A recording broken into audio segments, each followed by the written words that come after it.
Hey friends, welcome back to Texas-Sized Gardening. So we are gearing towards the end of April, and I just kind of wanted to walk you around the garden and show you what's going on. I hope you guys caught my tomato video that we released about indeterminate and determinate tomatoes, and I'm telling you guys, if you follow some of those tips and tricks, you'll have tomatoes like this as well. This here are determinate tomatoes, this one and that one. And they're full of fruit. I cannot wait to dig into those. Determinate tomato with tons of fruit. We get you in close here so you can just see all that fruit in there. Let me walk you over to our Indeterminate Tomato Bed because it's got quite a bit of growth, quite a bit of fruit setting in. So here we got some little tomato babies, some more tomato babies, and then bam, look at that giant cluster right there. Look at all this fruit. So this bed has some that I did buy started because I wanted to again have a succession wave of tomatoes, but then there's some in here that we did sow from seed. So like back there we have the lemon boy. Here we've got Isis Candy Indeterminates. Coming in strong. Panning in on all those clusters is the Super Sweet 100. Just, wow. Next to it we've got a Sun Sugar. Lower and lean method is what we're doing this year. It was here, but the problem was because it had already been here for 2 years, it was coiling itself and really not allowing for any more growth. So I took it out.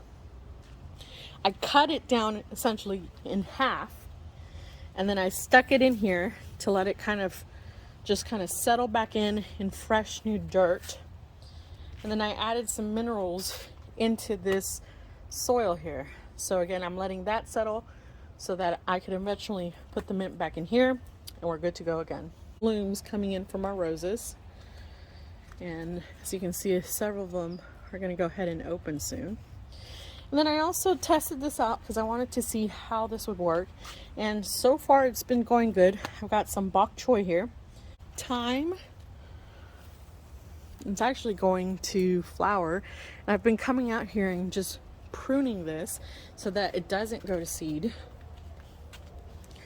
My second wave of cilantro. This is basil. It's a different variety of basil than the Genovese.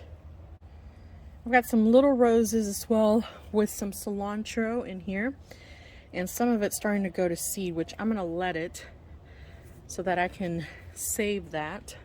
So here, if you guys remember, I started with one little transplant from the store and I sowed seeds around it, and they're starting to go crazy. So what I'm going to do is I'm going to separate all of these and then just donate them to my friends. Got our garden sage. This parsley is also from seed, and oregano. Our green stalk is doing good. I had all the strawberries in here, and I mean, I've just been feeding it fish emulsion, and I've been getting strawberries. The kids love to come out here, grab their strawberries, and as you can see, we've got runners already starting to go crazy. In the container garden section, I've got cucumbers, and if you notice, we're starting to get some cucumber babies. So these all along this row here were bought as starts. These are the Summer Top Hybrid, and then behind them I went ahead and sowed seeds, and I did that on both containers, and now those are coming in as well. So what'll happen is when these finally give out, right, I'll trellis them up, go up the cattle panel. When those finally give out, then the next wave is going to be ready. So succession sowing. Chili red hot pepper, red bell pepper, and then in the back there I've got a jalapeno, which I'm going to tune you in here. I see little peppers already going. Back here we've got serrano, and true to nature, we do have some serranos, as well as shishito peppers. And here, this is the store-bought jalapeno. This container has, let's see, Perron Semi-Determinate Tomato, Betalux, and another Betalux. This is my experiment container because I want to see if these varieties, if I grow them within this size of a container, how are they going to do? Also to see which variety grows faster than the other. So this is, again, this is a trial container. And so far, the Perron is winning. So the melons were sown a while back, and they're slowly but surely going. We've been having cold nights and cold mornings, so I think that's kind of impeding their normal growth pattern because they like warmer climates. So we'll see. But they are finally starting to develop, and pretty soon I'm going to be trellis training them. I love sunflowers, and I've always wanted to grow sunflowers. But again, I didn't have the space for them, so I found a variety that is actually a dwarf version of sunflowers that gives some pretty big flowers. And so here's an example of one. Here's another one. It's the same variety. This is definitely going to go in my garden every year. I'm going to go ahead and put the variety here down below on the screen.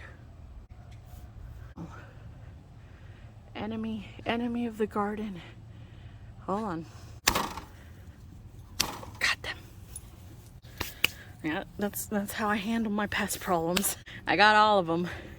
Okay, back to this here. So these are the watermelon containers, and again, I am trellis training them to go up. These are personal size watermelons, so they're not giant, so I'm able to do this.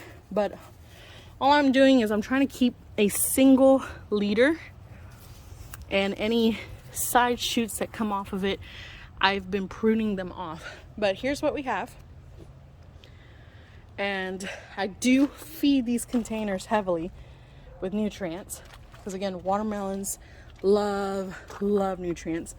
And I can see here we've got some watermelons already coming in. Over in the compost pile, this was the trial and error pumpkin / giant watermelon, and they're doing great. These are the pumpkins over here. I mean, they've gotten huge. And then this is the yellow Siberian watermelon.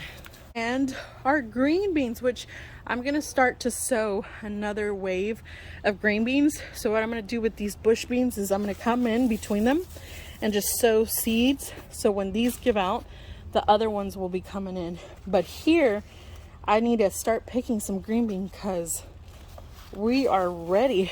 Look at that.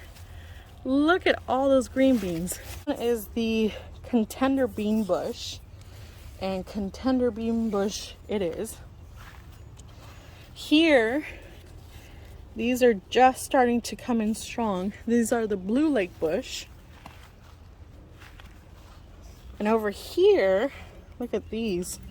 These are the Borleto bush tongue of fire green beans. Looking good, and I've got tons of them, so I need to harvest here. I've got a little baby zinnia coming out. Look at that color, gorgeous color. This is the zinnia meteor. Oh, even if I pan over here, guys, look at these green beans. My goodness, I'm happy with that. And these have bush beans in the variety of Velicor Haircut Vert Bush. I've never been able to pronounce that, so if you know how that's supposed to be pronounced, please let it be known in the comments. Perron tomatoes, and I know they're Perron tomatoes because I grew them here last year and they did a great job And I said, I am going to grow them again in that same spot.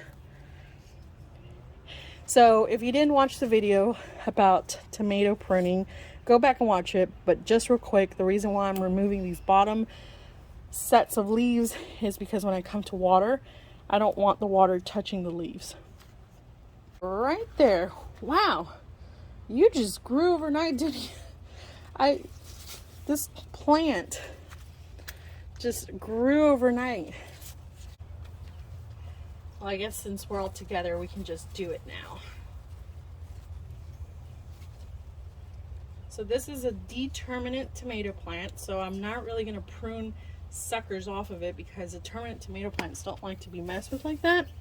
But if you notice at the bottom, I did remove those bottom clusters of leaves so that water wasn't splashing up on it. But it's got some fruit in there. I am gonna have to come out here and start trellis training these. These are also Perron tomatoes, but on the other side of this arch. And they are just starting to put on fantastic growth. So I'm definitely gonna have to start trellis training them.